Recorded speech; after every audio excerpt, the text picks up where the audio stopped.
Welcome to our CHD series of parent education workshops on neurodevelopment and congenital heart disease. I am Dr. Marcia Wasserman, a pediatric neuropsychologist at the Alberta Children's Hospital, and this talk is going to be focusing on thinking and learning in the school age of kids with congenital heart disease. I'd like to take this opportunity to make a few acknowledgements before we start. The first is to acknowledge that Alberta Children's Hospital, which is located in Calgary, Alberta, is in the heart of southern Alberta, which acknowledges and pays tribute to the traditional territories of the peoples of Treaty 7, which include the Blackfoot Confederacy, comprised of the Siksika, the Piikani, and the Kainai First Nations, the Tsuut'ina First Nations, and the Stoney Nakoda, including Chiniki, Bearspaw, and Goodstoney First Nations. The city of Calgary is also home to the Métis Nation of Alberta, District 5 and 6. And on this land and in this place, we strive to learn together, walk together, and grow together. I'd also just like to take the opportunity to say that the purpose of these series and these sessions is to provide some education, resources, and learning to families. Not all of this information is applicable to each parent, child, or family, but the goal is to give folks some additional information so that they could best advocate, ask questions, and make sure that they have information about what to look for if they have any concerns and resources that they can access if they have any concerns. If you are concerned about your particular child, please reach out to your cardiology team for specific resources in your area. Just to briefly review, our prior session focused a little bit on some of the areas that we know kids with congenital heart disease tend to have more difficulties in as a whole with regard to development, because some of this information will be relevant to what we talk about as we talk about more specific areas of learning. We know that kids with CHD have higher rates of developmental delays in language and motor skills, although once they're older, language tends to be an area that's actually a relative strength. Intellectual skills tend to be generally low average to average as a group. Areas including visual spatial skills as well as attention and executive functioning are often areas of struggle. And kids with CHD are more likely to have psychosocial difficulties and behavioral concerns. So I'm going to talk a little bit about motor skills. When we mention motor skills, we really are thinking about two different sets of skills. There's gross motor skills, and this includes running, jumping, balance. And those are the areas that tend to be kind of identified early on when kids struggle. And then fine motor skills are those small motor movements. So things like dexterity, being able to manipulate your fingers and your hands, doing zippers, laces, coordinating hand-eye movements, handwriting, as well as drawing and copying. And some of the interventions that really focus on both gross motor and fine motor skills include physical therapy and occupational therapy. And those tend to be provided at earlier ages. So if there's gross motor concerns, those tend to be identified at much younger ages. And physical therapy is kind of the primary mode of intervention. And occupational therapy focuses more on fine motor skills, balance, coordination, copying, handwriting. And then other fine motor activities tend to have a good impact. So even things like Play-Doh and working with Legos and doing pegboards or puzzle activities. Handwriting requires a lot of fine motor coordination, but it needs to be explicitly taught, just like reading, spelling, and math. Kids don't just miraculously have good handwriting. Some do, but most need to kind of be taught the specific skill. And penmanship classes used to be a big thing and are far less common these days in school. There are some specific handwriting interventions that are geared towards improving kind of handwriting development in younger children. The efficacy literature is pretty limited and inconsistent. So some studies show that these things work and these handwriting interventions can be helpful, while others kind of show that there's really no impact. They do seem to help some kids and others don't really see any benefit.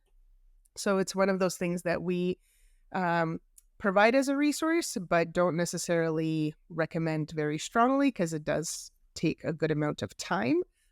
But some kids really enjoy these interventions too. So if you have a kiddo who likes them, that might be helpful.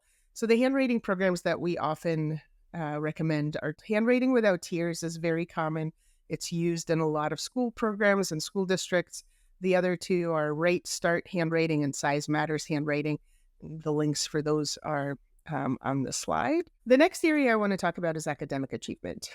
So we know that rate of special education services, remedial school services, and tutoring is much higher in kids with congenital heart disease. And studies have shown that as a whole, kids with CHD tend to have lower math achievement and lower reading comprehension and spelling skills. And so they're much more likely to need special education services, and the likelihood of needing special education services seems to also correspond to the severity of the heart defect. So kids with very mild heart disease really are less likely to need that support, and kids with more severe heart disease are more likely to require some extra help. When we think about learning disabilities, there's three main areas of learning and learning disability. So you could have a specific learning disability in reading. This is also historically has been known as dyslexia. You could have a specific learning disability in math, which has been called dyscalculia, and then a specific learning disability in writing. And each area, each academic area, you could have difficulties in one or more specific skill sets. So for example, in reading, you could have problems with basic reading skills like decoding, sounding out words, and the actual physical act of reading. You could have problems with fluency and how quickly and accurately you can read, or you could have problems in understanding what you read. Difficulties in any of those areas will can qualify someone for a learning disability diagnosis. Same thing with math, right? You could struggle with calculations like adding, subtracting, multiplying, dividing, or you could be okay with those and have more difficulty in the application. So doing word problems or doing math quickly. In writing, difficulties can occur in spelling as well as in the brainstorming and organization and content production, especially as kids get older. And each area of learning has its own set of kind of underlying cognitive processes. And a lot of these areas of cognitive processes we know tend to be more affected in kids with CHD. So for example, reading is very dependent on phonological awareness. So being able to identify the sounds within words and within language, as well as working memory. So being able to hold information in your mind, process it, manipulate it, and then do something with it, as well as processing speed. So how quickly you can identify the sound and the symbol that go together, how quickly you could blend those sounds into a word, and how quickly you can read. Those cognitive skills are more likely to be impacted. And with math is very related to visual perception, visual spatial skills, as well as working memory and processing speed. And writing is related to motor skills, planning, organization, and again, working memory and processing speed. As you can see, working memory and processing speed are cognitive areas that are often affected in CHD and are also implicated in all of these areas of learning. So I'll talk a little bit more about the specific learning disorder with impairment in reading. So reading disabilities are a language-based disorder. For the longest time, they were thought to be related to vision, and they're not. What we know now is that they're related to language and understanding that language is made up of words and words are made up of sounds. And so language difficulties are a very significant predictor of reading development, especially phonological awareness. And phonological awareness is understanding that sounds correspond to symbols and that sounds make up words and that you could put sounds together and take words apart into sounds. Right? So understanding how many syllables are in a word, rhyming, all of those types of skills are related to phonological awareness. One of the things that we see in kids who are young is lots of wordplay, and learning to rhyme is a big predictor of reading, learning to isolate sounds, understanding that, for example, the word bed is made of three sounds, b, e, d, and that you can pull them apart, put them together, and you get the same word. In terms of what we know about fluency and comprehension, these are the other areas that even, once kids are able to decode and recognize words and read words, they still tend to have more difficulty with fluency. It's one of the hardest things to remediate. So we are good at making kids accurate readers. We're not good at making them fast readers. And comprehension is kind of a whole separate thing, right? We do have a subset of kids who are quite good at basic reading skills. They could read fluently, but then you ask them questions about what they read and they really struggle. And comprehension, in addition to being related to language, and language comprehension is also often related to executive functioning. So things like working memory, being able to hold that information online, organize it, and connect it to what you read before, what you already know about a certain topic. And regarding interventions, so I want to talk a little bit about what we know works. There's a lot of interventions aimed at reading. It's one of the most common learning disabilities and areas of struggle that kids present with. And what we know works is intensive, explicit, and systematic instruction in phonological awareness, phonics, vocabulary, fluency, and comprehension. So these are programs that really focus in a very explicit and sequential way on teaching all of these skills. And this is based on the National Reading Panel and more recently the Science of Reading that has really focused on trying to understand how reading develops and what makes interventions effective. Some examples of programs that are based on this method and approach include Orton Gillingham. That's probably one of the most common ones that you might hear about. Wilson Reading Method, as well as Lindemood Bell. They're very large programs with a good amount of focus on all of these areas.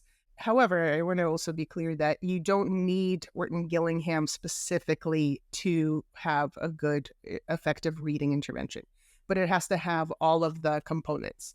And so Calgary is really starting to finally shift their overall reading instruction to align with that Science of Reading framework and really work on developing a strong foundation in phonological awareness and phonics to support that fluency development and vocabulary and comprehension as well. Locally, these are some interventional areas and methods that are based on some of those strategies that we know are effective. So Literacy Unlocked is a great reading tutoring program with a woman named Caitlin Donlevy. She does a lot of Orton Gillingham-based reading intervention. Foothills Academy is a local school for kids with reading disabilities, and they do provide some really good tutoring as well to kids in the community. And then the other two are Can Learn Society and the Reading Foundation that both, again, rely on and use a lot of the Orton Gillingham methodology for reading intervention. And some additional resources for families that are really helpful are Orton Academy has a website and they have a whole resource section for parents, lots of apps that they recommend that help support phonics development and phonological awareness. Reading Rockets is a great website. And then the Yale Center for Dyslexia and Creativity is the website that corresponds to Sally Shawitz's work. And Sally Shawitz is one of the prominent researchers in dyslexia and reading disabilities and provides a lot of resources and information on reading development and reading remediation. So now that we kind of know what works, I think it's also important to talk a little bit about some of the interventions that have gotten a spot in the limelight, kind of, but that are not very effective or not effective at all. Given that for the longest time, people thought that reading was a visual task and a visual skill. Reading difficulties were thought to be related to vision. And so vision therapy has become a pretty common intervention that we see. There's a lot of research to say this does not work. It does not improve reading in kids with learning disabilities. That being said, there's a reason that vision should be tested before entering school. If your kid can't see, they can't read. But if they can see, if their acuity is fine, vision therapy is not going to alleviate any reading difficulties that they might experience. And same thing, special lenses, overlays, any sort of special fonts, they don't really have any evidence for being helpful either. A couple of other ones that you might hear about is interactive metronome. The idea is that there's a desynchronized kind of timing in the cerebellum in the brain. And if you work on that, things will improve. Doesn't really seem to have any evidence behind it. And then the Davis method is one that actually is quite common in Calgary. That doesn't have any evidence behind it. So these are things that can definitely take away your time and resources. So just kind of be mindful if you're exploring things that might help a kiddo with reading, and you come across these, just know that they have not been shown to be helpful.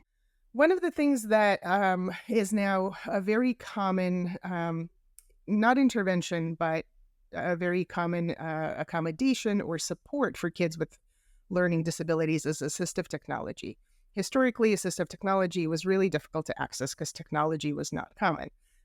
But this can be a really great way to ensure that kids with learning disabilities can access the curriculum.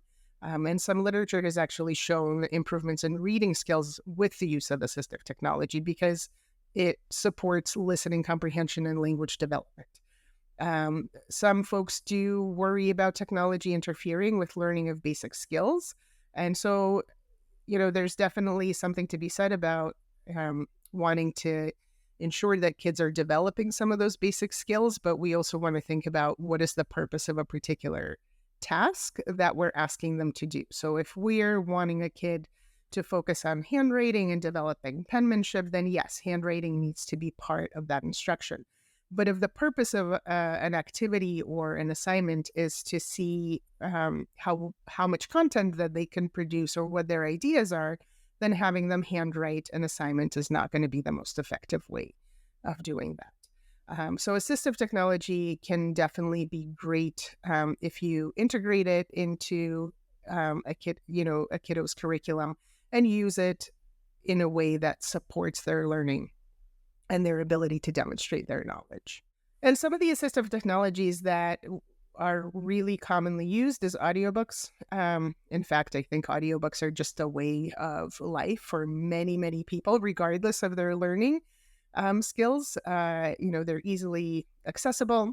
The Calgary Library has a large digital library section with audiobooks for a range of ages, starting with preschoolers all the way to adulthood. Text-to-speech software for computers is a great one to allow kids to dictate their ideas rather than handwrite them. C-pens are used for kids with reading disabilities, and these are pens that will read text to you. So they're great for exams, for especially high-stakes exams, where it'll read the questions to you. For younger kids, fillable PDF worksheets, right? Ones that they can type into rather than handwrite for kids with handwriting or motor difficulties. Dictation for writing when kids are younger can be really helpful too. If you want to learn more about some of the assistive technologies that are out there, a great website is athelp.org. Has a variety of resources and ideas for assistive technologies based on areas of need. Like I said, the Calgary Library Digital Catalog has a huge array of digital books. And bookshare.org is an audio book resource for kids with reading disabilities or kids who can't access print due to blindness. They provide access to textbooks, audio textbooks, as well as literature. And so if you're in Canada, you can get a free membership with Bookshare through the Centre for Equitable Library Access if you have a diagnosed print disability. Moving on to math. So we know a lot about reading, and we know a lot about reading intervention. Math research has been a little bit behind reading, but it's definitely growing. So we know that even babies, newborns, present with a rough understanding of number sense. This primitive number sense at 6 months tends to have a pretty good predictive kind of power for math skills at age 3.5. So this is also an ingrained kind of skill for humans. By 10 months of age, babies can identify different number groupings. So they can see that the number in one is different than the number in the other. They can't count them, but they know they're different. And early math skills in toddlerhood do relate to math development. So understanding that numbers mean how many things are, reciting numbers, being able to kind of count, even if they skip some, understanding that words compare and measure things like under and faster and more, less. Basic matching to color and shape in early years is a math skill, and seeing patterns in their routines and their environments, that things are similar or that they're repeating, or spotting those patterns is definitely a math skill as well. Like I said, there's less research on math, but it is increasing. We know that math is often associated with visual, spatial, and perceptual skills. So kind of being able to understand how things fit together visually. There is a very big overlap between math and reading struggles, in part because part of the brain that's highly involved in reading, and especially that early phonological awareness and decoding, is also highly involved in the automaticity of math facts. And word problems rely a lot on working memory. And we talked about how working memory is a pretty significantly impacted area of difficulty for kids with CHD. If you think about some of the word problems and the number of steps that they have, you could see why working memory difficulties would make solving those problems hard. So basic calculations like basic addition, basic subtraction, multiplication, division, they tend to be more related to decoding skills as well as working memory and processing speed, while word problems and problem solving is related to more general cognition, more general thinking, concept formation, language, as well as some of those working memory, processing speed skills as well. So this is a little video of how math is taught today, which I think kind of highlights some of the difficulties. Hi, I'm Katie, and I'm going to show you how to subtract using base 10. First, you have to draw the place value chart.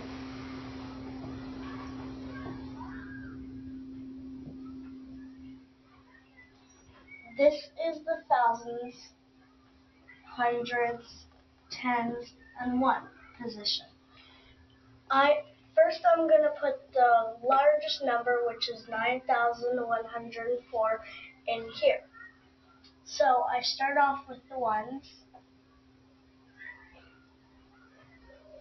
and there's no tens, and then I go to my hundreds, and there's one. So I put 100. And then there's 9,000, so I'll put 9,000.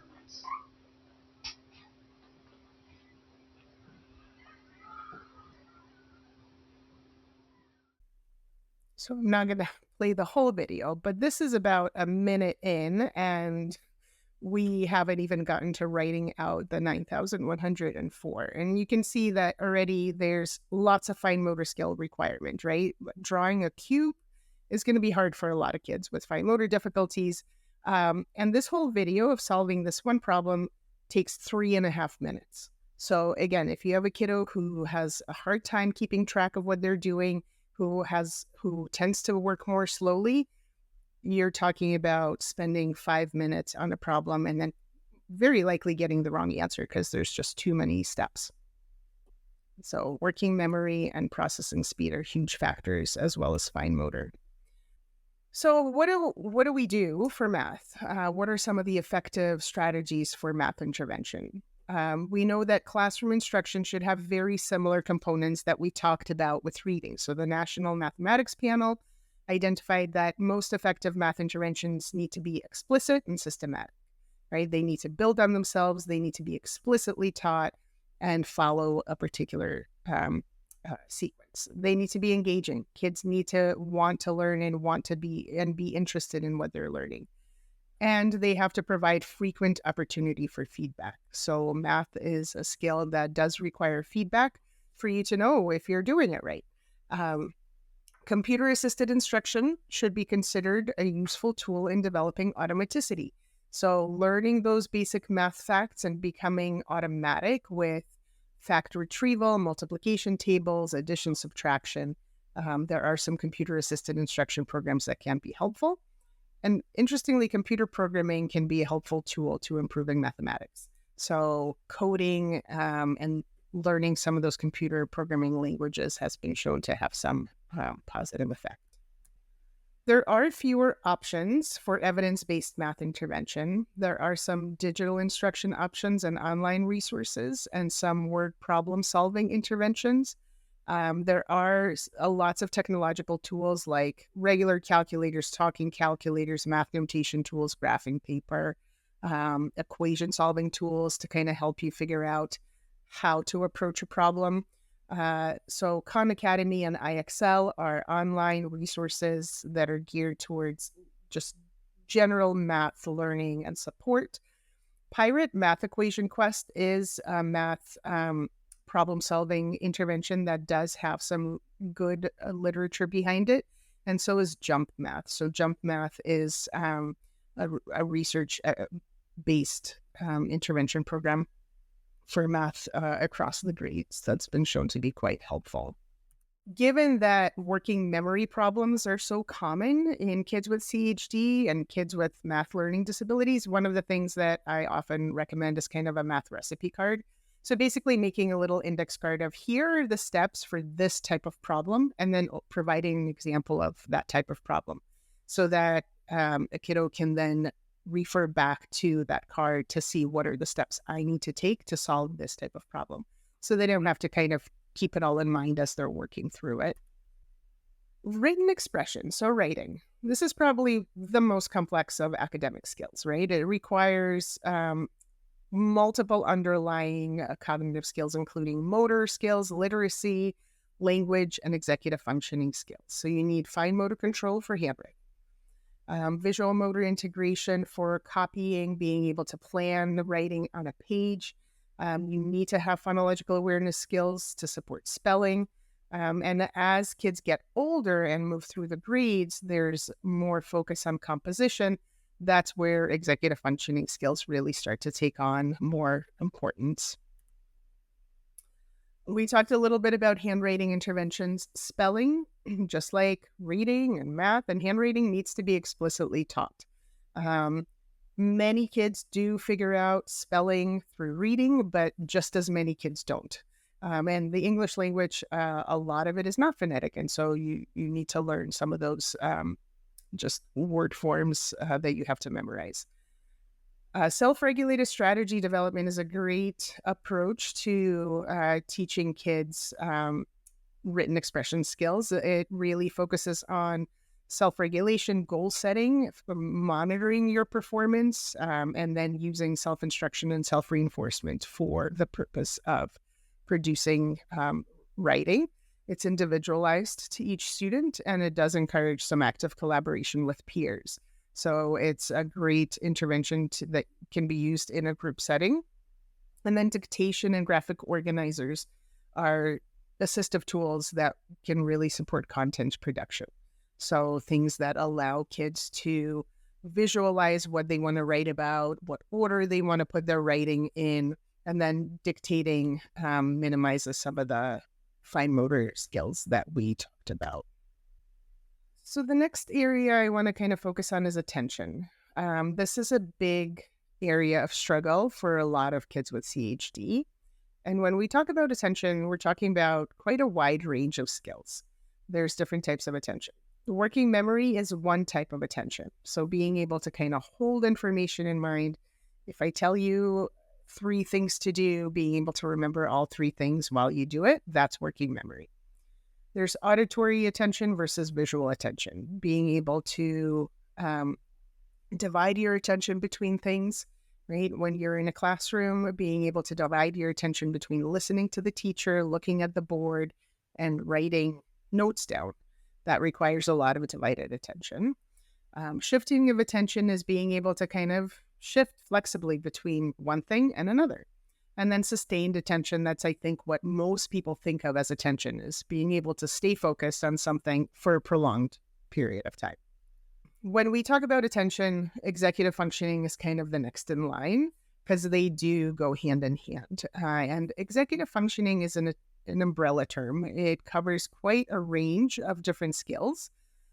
But all of those skills really focus on helping us reach some sort of long-term goal, right? And so this includes resisting distractions, figuring out what we need to do to reach that long-term goal. What are the different steps that we need to take? Breaking things down, managing our belongings, managing our time, being able to plan and organize and be efficient. Those are all skills that kind of fall under that executive functioning umbrella, as well as inhibition, being able to kind of resist and manage our impulses and behavior. Even though this is such an area of need with regard to interventions, there are not many studies looking at specific interventions for attention and executive functioning in kids with CHD.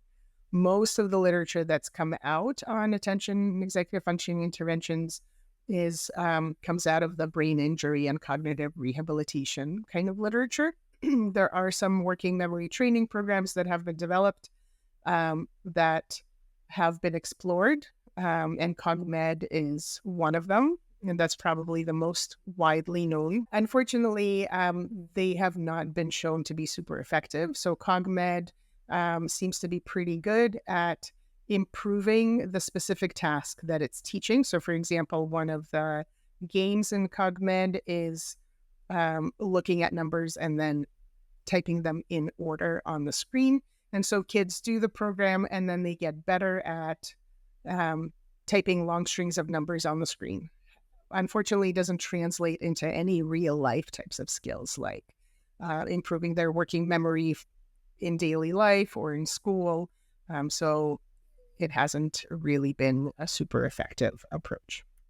Some of the executive functioning interventions that we do have, there are some support for metacognitive strategy. So kind of thinking about your own thinking. There's some planning and organization interventions that have been shown to be quite effective. One of the things that makes them effective is using a lot of reinforcement, explicit teaching of skills. We do know that for individuals who struggle with executive functioning, like planning and organizing, it is a skill deficit. It's not that they just don't want to use it. It's not that they know exactly what to do or how to do it. They really need to be taught those skills. And then reinforcing the use of those skills in daily life is kind of what helps support that effectiveness.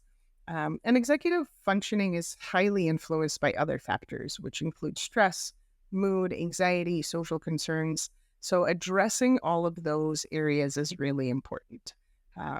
And physical activity. There is a good amount of literature focusing on the impact of physical activity on executive functioning and attention.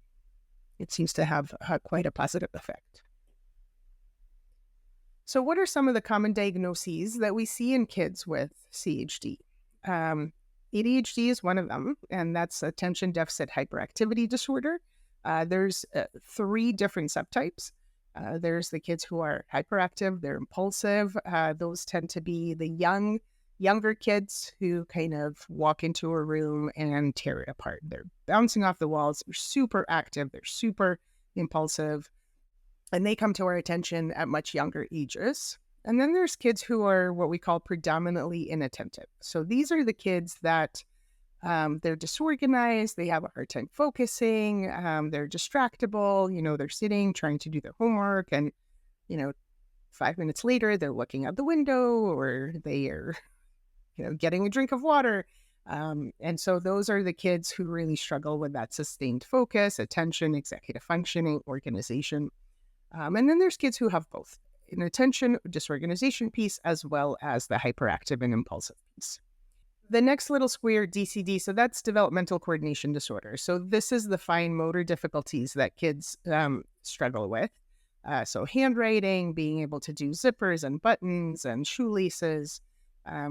Kids with CHD are more likely to have a diagnosis of intellectual disability. So even though as a group, their overall intellectual functioning tends to be low average to average, they are more likely to have lower intellectual functioning and intellectual disability diagnoses.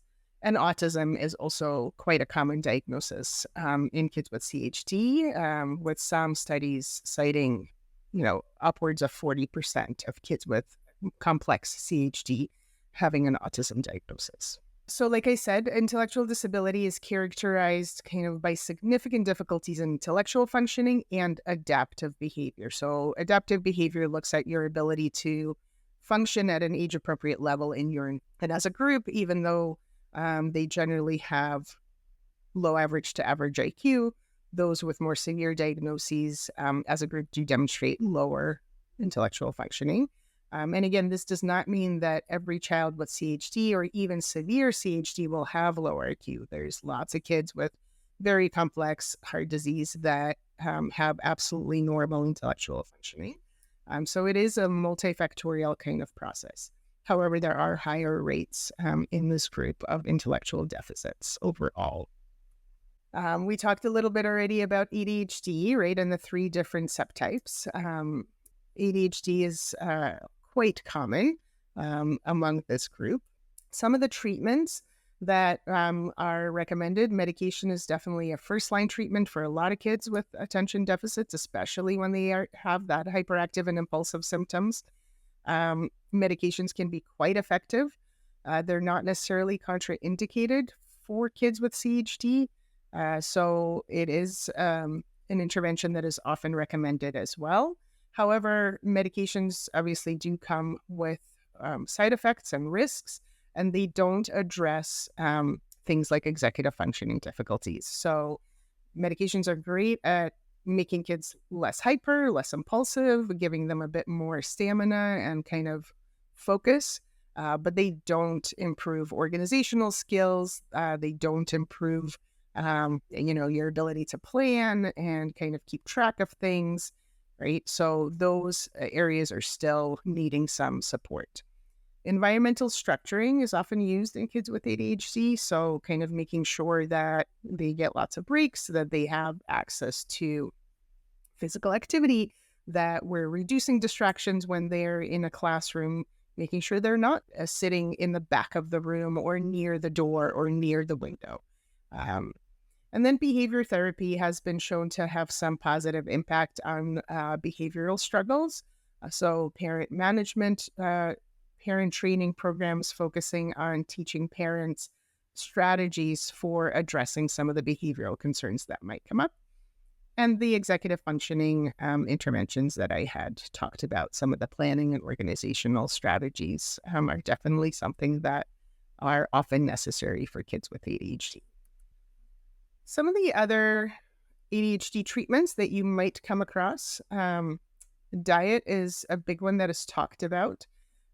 We know that healthy diets, such as the Mediterranean diet, or kids who eat a healthy diet are less likely to have ADHD symptoms than kids who eat a Western diet, like that is full of kind of unhealthy processed foods. Now, that said, there so far isn't any literature showing that diet is an effective intervention for ADHD symptoms per se, right? There's a chicken and egg question when it comes to diet. Lots of kids with ADHD and adults as well are more impulsive. They have less self-control. They're more likely to eat unhealthy foods or give in to some of those cravings. And so it's really hard to say if it's the eating of the foods, that unhealthy foods, that causes ADHD symptoms or vice versa. So diet interventions and studies haven't really shown that that's an intervention per se, but we do know that healthier lifestyles are related to less ADHD symptoms. Biofeedback is a big one. It's gotten, it's been used a lot. And the idea is that you can train your body and you can train your kind of brain to respond to body signals and control your activity and attention and all of that. Not so much literature supporting biofeedback in ADHD. Biofeedback has been shown to be effective in other things, like migraine and headache, but not so much in improving attention.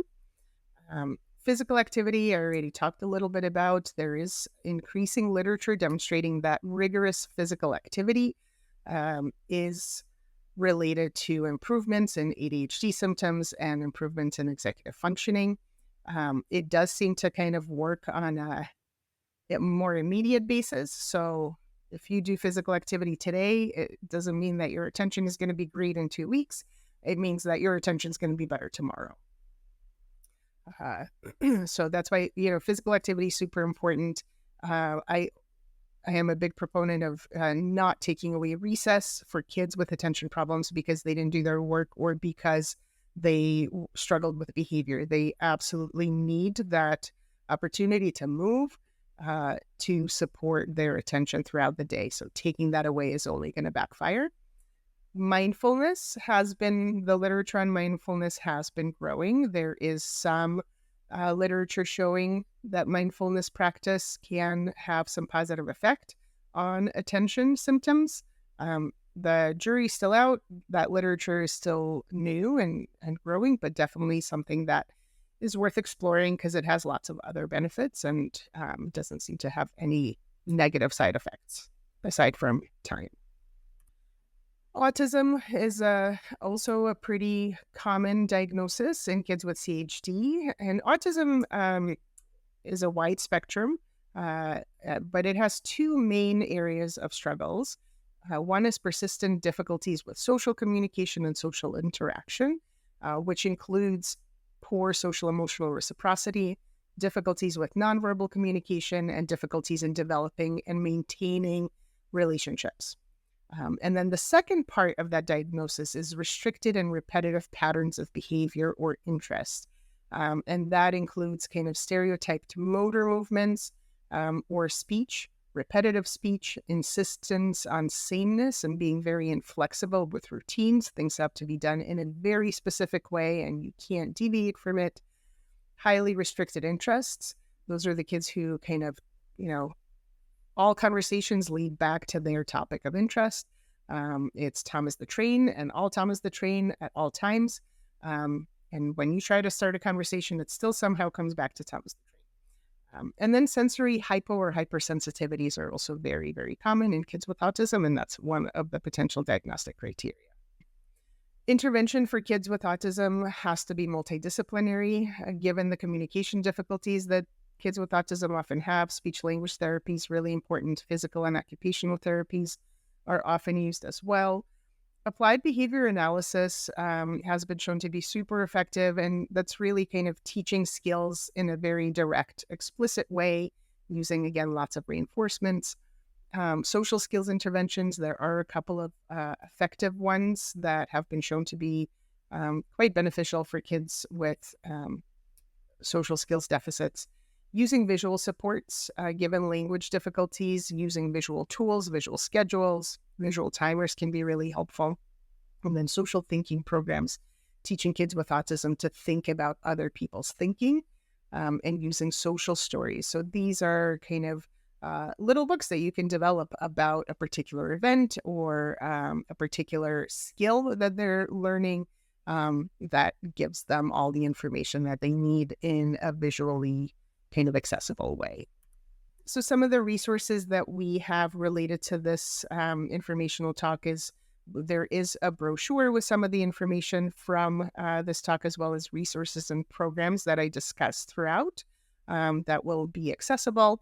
And this recording will also be on our website and our YouTube channel called Strong Hearts, Growing Minds, which you can subscribe to.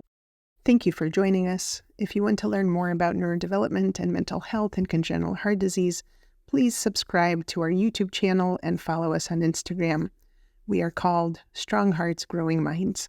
In the post section of the YouTube channel, you can also find handouts on various topics, while our Instagram account will keep you updated on new upcoming workshops.